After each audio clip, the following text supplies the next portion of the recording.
नमस्कार, जय हिंद। आप देख रहे हैं DN7 भारत। रायपुर की चमचमाती रातें, जहां वीआईपी इलाकों के पब और फार्म हाउस में म्यूजिक गूंजता था, वहां का माहौल अचानक बदल गया है। शहर की सबसे चर्चित हस्तियों में शुमार 30 साल की इंटीरियर डिजाइनर और मॉडल नव्या मलिक को पुलिस ने गिरफ्तार किया और इसके साथ ही सामने आया ड्रग तस्करी का वो अंधेरा सच जिसने पूरे छत्तीसगढ़ को हिला दिया।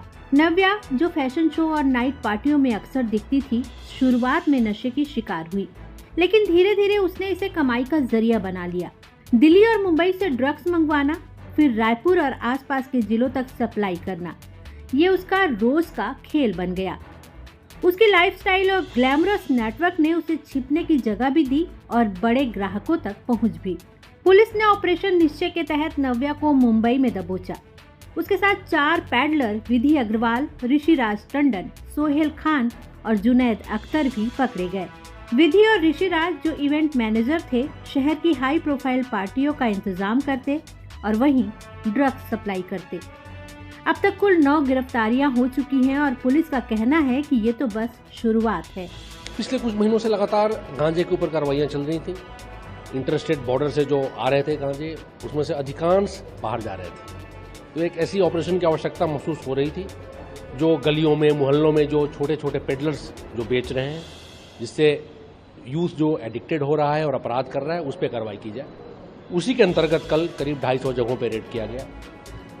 एक ही साथ रेड करके 2 तरह के मैसेज, एक तो पुलिस की खुद की प्रतिबद्धता, साथ ही साथ जो इस धंधे में लिप्त हैं उनको स्टर्न मैसेज कि आप दोबारा इस धंधे को ना करें, इसको छोड़ दें। यह लगातार पीरियोडिकली जारी रहेगा और आने वाले दिनों में आप देखेंगे कि ऐसे ही मैसिव ऑपरेशन लगातार जारी रहेंगे। रायपुर पुलिस को एक बहुत महत्वपूर्ण सफलता आज हाथ लगी है।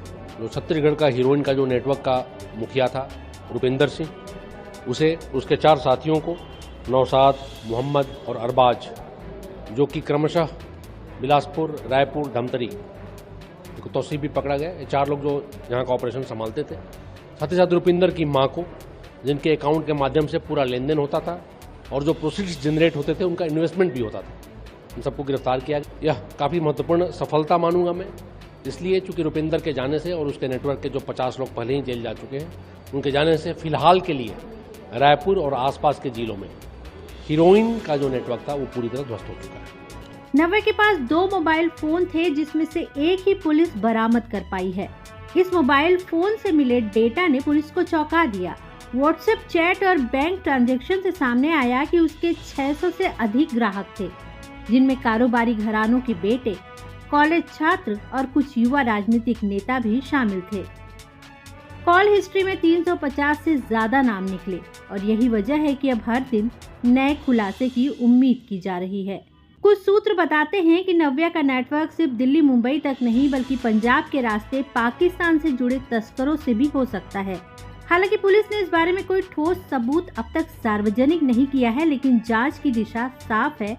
ड्रग्स सिंडिकेट का फैलाव सीमाओं के पार तक है। मोबाइल जब्त किए गए हैं, कुछ मोबाइल को बाहर रखना बताइए, इसके लिए भी पार्टी रवाना की गई है। जो मोबाइल जब्त किए गए हैं उसके फॉरेंसिक की जा रही है और उसमें से जानकारियाँ निकाली जा रही है। लिंक कैसे होता था इसका? नहीं, अभी बहुत सारी चीज़ें, इससे बात करना और फिर पूछताछ किए जाने से एक आध दिन। जैसे ही ये मामला सामने आया, राजनीति भी गर्मा गई। भाजपा नेताओं ने कांग्रेस पर आरोप लगाया कि नव्या के कनेक्शन विपक्ष से जुड़े हैं और ढेबर परिवार का नाम लेकर हमला बोला। लोग ये कहते रहे हैं कि पूरे छत्तीसगढ़ को लूटने का काम, बर्बाद करने का काम, नशे के आगोश में डुबोने का काम ये परिवार कर रहा है और ये अब साबित हो गया है कि ढेबर परिवार इन सब कामों में शामिल है। सोशल मीडिया पर भाजपा ने यहाँ तक कह दिया कि कांग्रेस पाकिस्तान से सप्लाई हो रहे ड्रग्स गिरोह को संरक्षण दे रही है। इस पर कांग्रेस ने पलटवार किया और कहा कि भाजपा की डबल इंजन की सरकार युवाओं को बचाने में नाकाम रही है। कांग्रेस अध्यक्ष दीपक बैज ने सवाल उठाया कि जब गृह मंत्री के राज में पाकिस्तान से ड्रग्स खुले में आ रहे हैं तो जिम्मेदार कौन है? अब क्या है, कोई चाचा चिट्ठी लिख देता है तो उसका संबंध भी कांग्रेस से हो जाता है, कोई ड्रग्स से पकड़ाती है उसका संबंध भी कांग्रेस से हो जाता है।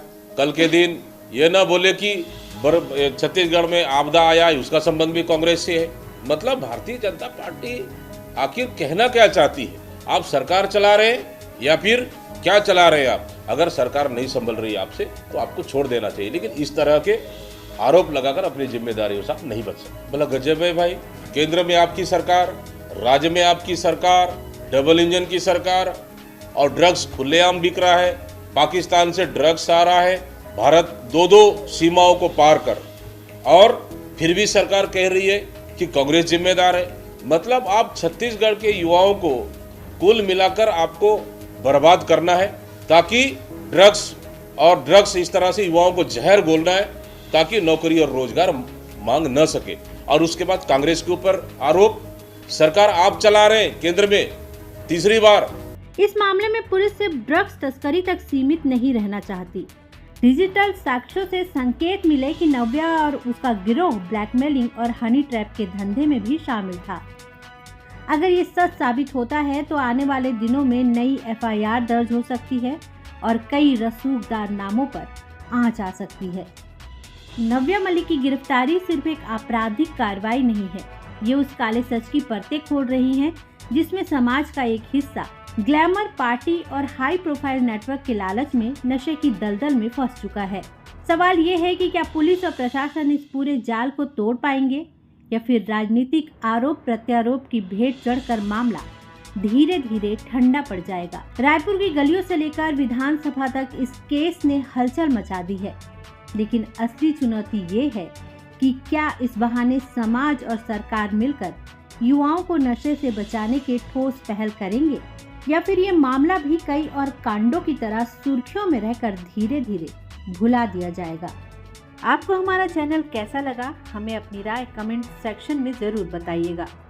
वीडियो को लाइक, शेयर और चैनल को सब्सक्राइब करना ना भूलें। धन्यवाद।